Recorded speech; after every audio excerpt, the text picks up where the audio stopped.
Shalom à tous les bien-aimés partout à travers le monde.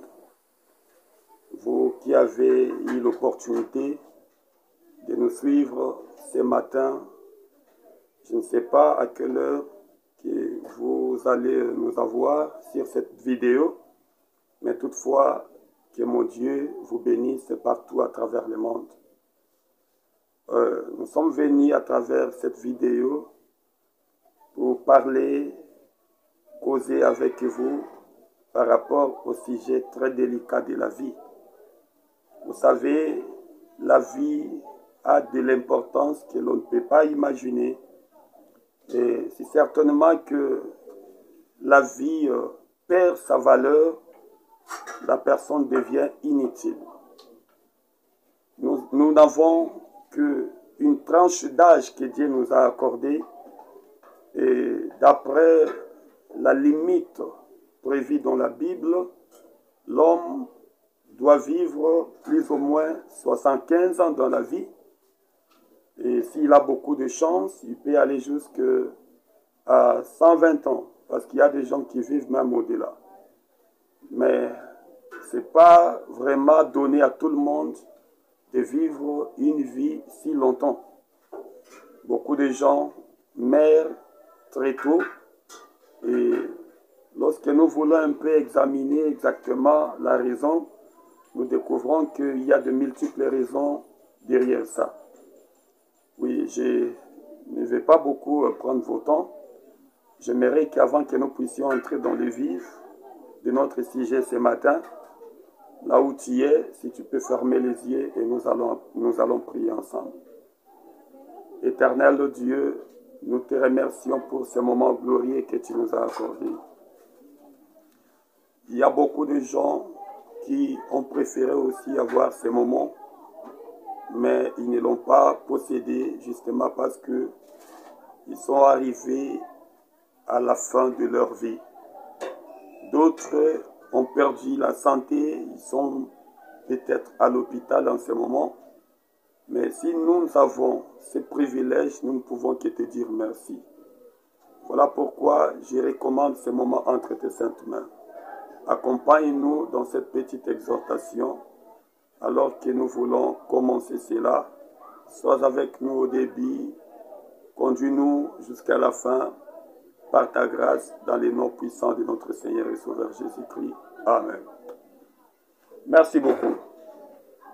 Si tu as ta Bible avec toi, tu peux ouvrir dans le livre de la Genèse. C'est là où nous allons lire Genèse chapitre 4, le verset 10.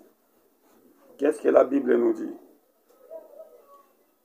Et il a dit, qu'as-tu fait?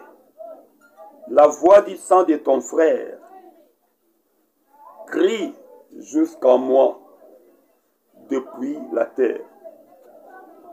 Là, c'est Dieu qui parle à Caïn. Parce que justement, après que Caïn a tué Abel, le sang d'Abel, la Bible dit ici, cria. Et la voix du sang est montée jusqu'au trône de Dieu. Et c'est de là que Dieu va descendre pour aller chercher Caïn là où il était, pour lui poser cette question. Pourquoi tu as fait cela? Le sujet que nous allons partager maintenant avec vous, c'est la réclamation du sang familial. La réclamation du sang de famille ou le sang familial. Oui. Les sangs, généralement, les gens ne comprennent vraiment pas les mystères du sang. Mais je vais un peu te parler de quelque chose ce matin. Il y a un mystère derrière le sang. On ne blague pas avec le sang. Voilà la raison où il y a une certaine religion dans ce monde qui refuse la transfusion sanguine. Parce qu'ils pensent, ils estiment que quand on donne le sang des gens à Pierre, c'est-à-dire c'est la vie des gens qui entrent dans Pierre. Et si vous regardez ça, sans un œil spirituel, tu peux vite comprendre qu'ils ont raison. Parce que la Bible dit, l'âme de toute chair se trouve dans les sangs. Et voilà même la raison où dans l'Ancien Testament, Dieu ne voulait pas. Il y avait une loi dans Lévitique qui interdisait aux enfants d'Israël de ne pas manger le sang de l'animal. Pourquoi? Parce qu'il y a la vie dans les sangs. Et le mystère du sang que je vais partager avec vous ce matin est que vous puissiez comprendre une chose. Je prends l'exemple de 2 téléphones. Et vous savez, il y a une application dans les téléphones qu'on appelle Bluetooth. Et cette application permet en sorte qu'on puisse transmettre un fichier d'un téléphone à un autre. Ou transmettre une photo, transmettre un message d'un document, d'un téléphone à l'autre. Et lorsque vous avez les 2 téléphones en main comme ça, et que vous faites ces transferts-là, visiblement comme ça, vous ne pouvez pas voir comment le fichier là est entré, ou l'application là est entrée, de se transférer dans l'autre téléphone. C'est vraiment un mystère. Mais vous pouvez sentir ça seulement lorsqu'il y a vibration des 2 côtés. Et c'est ce mystère-là que je vais vous parler ce matin. Un mystère qui est caché dans les sangs. Et lorsqu'il s'agit de 2 sangs, suivez-moi très bien, 2 sangs de même qualité, de même ADN, il y a communication directe, automatique. C'est-à-dire que lorsque vous avez des enfants nés dans une même famille, issus d'un même père, ils ont le même ADN et leurs sangs indices identiques. Et vous allez vous rendre compte que les 2 enfants-là, quoique ils sont différents, parce que l'un est dans son corps, l'autre dans son corps, mais avec le même sang qui coule dans leurs veines, il y a un mystère qui se découle, qu'on ne peut pas voir ça visiblement. Et je reviens un peu dans le livre d'Exode, chapitre 20, verset 5. Si vous avez votre Bible, vous pouvez lire ça. Qu'est-ce que la Bible dit? C'est Dieu qui parle aux enfants d'Israël, que je suis l'Éternel, votre Dieu. Et je suis jaloux. J'aime pas partager ma gloire avec quelqu'un. Et la Bible dit, Dieu dit quoi? Je suis l'Éternel qui punit l'iniquité de père sur les enfants jusqu'à la 3e et à la 4e génération de ceux qui ne me craignent pas, de ceux qui ne craignent pas Dieu. Et cette écriture-là, souvent, dérangeait un peu ma conscience. Comment expliquer quelqu'un innocent doit subir une peine que lui n'a pas consommé l'infraction? C'est vraiment un peu bizarre que de comprendre ça. Même dans la loi naturelle, dans les droits, on dit l'infraction est individuelle, il y a un principe comme ça. Même si Jean et Pierre sont nés dans une même famille et que Jean c'est un voleur, il a volé les trucs de quelqu'un, s'il faut arrêter Jean et qu'on ne trouve pas Jean, on trouve Pierre parce que Pierre est le frère de Jean, la loi interdit d'arrêter Pierre parce que ce n'est pas Pierre qui a consommé l'infraction. Mais je me demandais souvent, qui est ce Dieu-là juste? Un Dieu juste et qui permet de punir un innocent qui n'a même pas consommé l'infraction. Je me demandais pourquoi ça pouvait se faire comme ça. Pourquoi? Mais en étudiant la parole de Dieu, nous avons compris beaucoup de choses dans la parole qui parle de ça. pour vous montrer qu'il y a un mystère dans le sang. Et ce mystère-là dans le sang se transmet de génération en génération. Vous ne pouvez pas le comprendre. Voilà pourquoi vous pouvez vous rendre compte que dans une famille, si l'arrière-grand-parent était un féticheur par exemple, ou il n'était même pas un féticheur, mais il avait signé un pacte avec le monde des ténèbres. Et dans le pacte, on lui avait demandé quelque chose que nous vous demandons que vous puissiez nous donner toutes les générations de vos filles. Ça veut dire que toutes les filles de cette famille-là seront belles, bien sûr, mais ne trouveront pas de bons mariages. Même s'ils trouvent le mariage, mais dans peu de temps, ça va se briser. Parce que leurs arrière-grands-parents avaient signé un pacte comme ça. Et si vous regardez de manière physique, il n'y a pas de relation entre un arrière-grand-parent qui donne des générations par rapport à ces petites filles qui sont venues des siècles après. Mais qu'est-ce qui fait que cette génération très récente ici puisse subir la peine, les difficultés, les malédictions provoquées par les pactes signés par leurs arrière-grands-parents? C'est quoi? C'est le mystère du sang.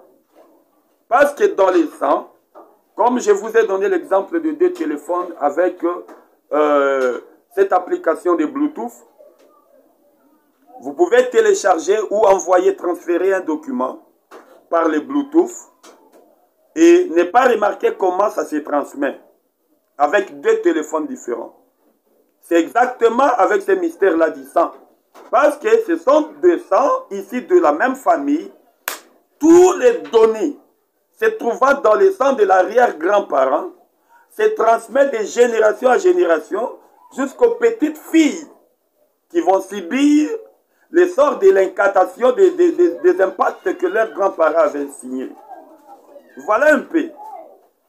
Et c'est comme ça que Dieu dit ici dans Exode chapitre 20, verset 5, qu'il punit l'iniquité de père sur les enfants jusqu'à la 3e et à la 4e génération. Ça veut dire que ces péchés-là que le grand-parent a commis, cette malédiction doit se transmettre au travers des sangs, de génération en génération. Et pour ne pas aller trop loin, je vais te dire une chose. Pour comprendre que le sang a vraiment un mystère, nous avons lu ici dans le livre de la Genèse, chapitre 4, verset 10. Caïn tua Abel. Mais regardez un peu. Le sang d'Abel commençait à crier. Le sang d'Abel commençait à réclamer. Et qu'est-ce que le sang d'Abel réclamait? Réclamait la vengeance contre la personne qui lui avait fait du mal. Oh Jésus. Et cette voix-là, la voix du sang, a monté vers Dieu. La voix du sang a monté jusqu'au trône de Dieu. Et Dieu descendit pour réclamer auprès de Caïn. Qu'as-tu fait avec ton frère? Parce que la voix du sang de ton frère crie vers moi depuis la terre. Le sang qui crie, le sang qui parle, le sang qui réclame. Et la Bible dit, Paul le dit, que le sang d'Abel a dû réclamer pour la condamnation.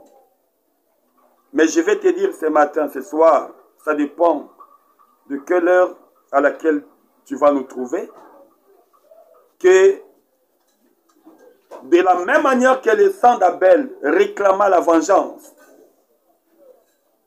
il y a eu un sang que Dieu avait donné au moyen de son Fils unique, tel que la Bible nous dit, car Dieu a tant aimé le monde, il a donné son Fils unique, afin que quiconque croit en lui ne périsse point, mais qu'il ait la vie éternelle. Le sang de Jésus qui a coulé sur la croix au calvaire, ce sang-là aussi a dû crier ce sang-là a réclamé. Mais cette fois-ci, ça n'a pas réclamé une vengeance, une condamnation, mais ça réclame la délivrance d'un peuple qui était condamné. Alléluia. Le sang de Jésus-Christ. C'est pourquoi, peu importe le sang qui est en train de couler dans tes veines ce matin, je vais te dire une chose. Il y a un autre sang qui réclame la délivrance de ton sang. Parce que le sang de ta famille, c'est un sang maudit. Et Jésus est mort sur la croix pour que, au travers de son sang, nous puissions avoir la vie éternelle. C'est pourquoi l'apôtre Paul dit dans Romains chapitre 8, « Voici maintenant, il n'y a plus de condamnation pour ceux qui sont en Jésus-Christ. » Parce que la loi du péché est condamnée, était condamnée dans la chair de Jésus. Et la mort de Jésus, c'était pour notre délivrance. Il a donné son sang pour que nous soyons sauvés. Il a donné son sang pour que nous puissions vider le sang de nos familles. Le sang de nos familles, un sang plein de malédictions, de mauvaises choses qui ruinent nos vies. Et le sang de Jésus vient pour être transfusé dans vos veines afin de vous accorder la vie. Pour couper tous les liens de la famille. Toi qui m'écoutes en ce moment, peu importe les temps, l'état dans lequel tu te retrouves, je vais te dire une chose, Jésus est mort pour toi. Regarde comment tu es en train de souffrir. Tout ce que tu fais ne marche pas. Tu avais bien commencé au début. Tu as étudié. Tu as des diplômes, des licences et tout. Tu es intelligent. Mais les amis avec qui tu as étudié, c'est la même que tu étais en train d'aider au niveau de l'école. Aujourd'hui, ils ont des emplois. Ils sont devenus de grands. Ils travaillent. Mais toi, partout, tu déposes ton CV. Ça ne marche pas. Pourquoi c'est là? Il y a une réclamation. Peut-être il y a eu un pacte qui a été signé au niveau de votre famille qui aujourd'hui est derrière toi partout où tu pars. Ça réclame non pas la délivrance, mais le sang là de la famille crie sur toi partout où tu passes. Ça parle de la malédiction sur ta vie. Nous voulons couper cette connexion Bluetooth du sang familial et que nous puissions nouer alors la connexion Bluetooth de ton sang avec le sang de Jésus-Christ. Tu verras les choses être changées. Que mon Dieu fasse quelque chose pour toi, ma sœur. Regarde l'âge que tu as maintenant. Tu devrais être en mariage. Combien de fois tu as rencontré des hommes qui t'ont proposé même le mariage? Ils sont même allés jusqu'au niveau de la famille, prendre la facture, la liste des dots, si on peut l'appeler comme ça. Mais depuis qu'ils ont reçu cette liste des dots, qu'est-ce qu'ils en ont fait? C'est devenu un papier hygiénique à la maison. Ils ont jeté ça quelque part. Et quand tu reviens pour vérifier, le seul mot à dire, c'est pas, je ne suis pas encore préparé. On doit revoir encore ça. Pendant que dans la même bouche, il y a eu des paroles d'amour qui sortaient pour toi. C'est quoi le problème? C'est une réclamation. Parce qu'il y a une connexion Bluetooth du sang. Une connexion qui réclame une malédiction dans ta vie. Parce que quelqu'un dans ta famille a dit signer un pacte avec le monde des ténèbres. Et voilà que toi, tu es en train de subir cette malédiction aujourd'hui. Prenons le livre de 2 Rois chapitre 4 pour expliquer un peu ce que nous venons de dire ici. 2 Rois chapitre 4 au premier verset. Vous allez lire qu'il y avait une femme qui était parmi les filles des prophètes. Elle avait son mari et son mari était mort. Et la femme est venue auprès du prophète Élisée réclamer quelque chose. Il dit au prophète, tu connais mon mari, ton serviteur. Il était un saint homme de Dieu, un serviteur de Dieu. Et il est mort. Mais, il y a quelque chose que je ne comprends pas. Quelqu'un a débarqué chez nous à la maison pour réclamer mes 2 enfants et faire ses esclaves.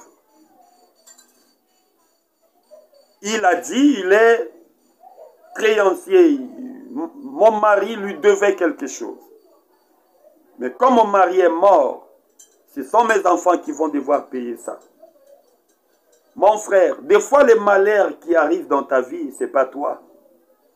Tu es en train de payer une dette que quelqu'un dans la famille avait contractée quelque part. Et tu vas comprendre ça comment? Il y a parfois dans une famille, vous pouvez remarquer qu'il y a quelqu'un qui a beaucoup d'argent dans la famille. Et parfois, il est aussi indifférent au niveau de la famille, il n'aide pas des gens. Mais si vous vérifiez bien, cet homme-là était allé quelque part et il a signé un pacte avec le monde des ténèbres. Et on lui a donné de l'argent dans le monde des ténèbres. Moyennant une condition. Et la condition, c'est quoi? D'utiliser les chances de ses frères, les chances de ses sœurs de la même famille. Et il sera l'unique personne qui aura beaucoup d'argent dans la famille. Et vous allez vous rendre compte que tous les restes de membres de la famille ne vont pas s'en sortir. Même s'ils sont intelligents, même s'ils sont forts. C'est pourquoi ça ne dépend pas de ton intelligence. Ça ne dépend pas de ta force. Le problème, c'est l'Éternel des armées. Alléluia. Reviens à Jésus. Si quelqu'un est en train d'utiliser ta chance, je vais te dire ce matin, bien-aimé, Jésus a payé ta dette. La mort de Jésus sur la croix, c'était pour revendiquer le droit que nous avons perdu au moyen du péché. Le sang de Jésus a coulé sur la croix pour payer le prix du péché, afin de nous libérer. Tout ce que nous avions pour rendre compte au diable, Jésus l'a déjà payé à la croix. Aujourd'hui, le diable n'a plus rien à faire avec nous. C'est pourquoi l'unique problème pour toi ce matin, c'est quoi? Réveille-toi. Dis quelque chose. Dis quelque chose pour ta propre vie. Commencez à parler. Fais des déclarations sur ta propre vie. Toi qui n'es pas marié et que tu as besoin d'entrer en mariage, le diable a bloqué tout. Je te dis, maintenant là, lève-toi. Dis quelque chose pour ta propre vie. Ce n'est pas Dieu qui va parler à ta place. Aujourd'hui, c'est toi. Parce que Jésus l'a déjà fait. C'est ton tour de t'élever et de pouvoir parler.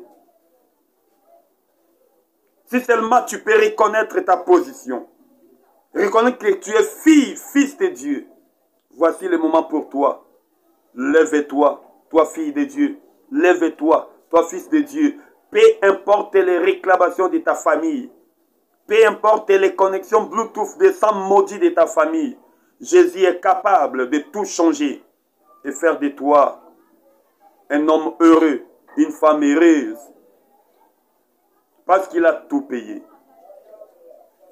C'est pourquoi je t'ai dit, là où tu m'écoutes maintenant, si tu crois que cette parole est la vérité, dis seulement Amen. Et tu vas voir ce qui va arriver après.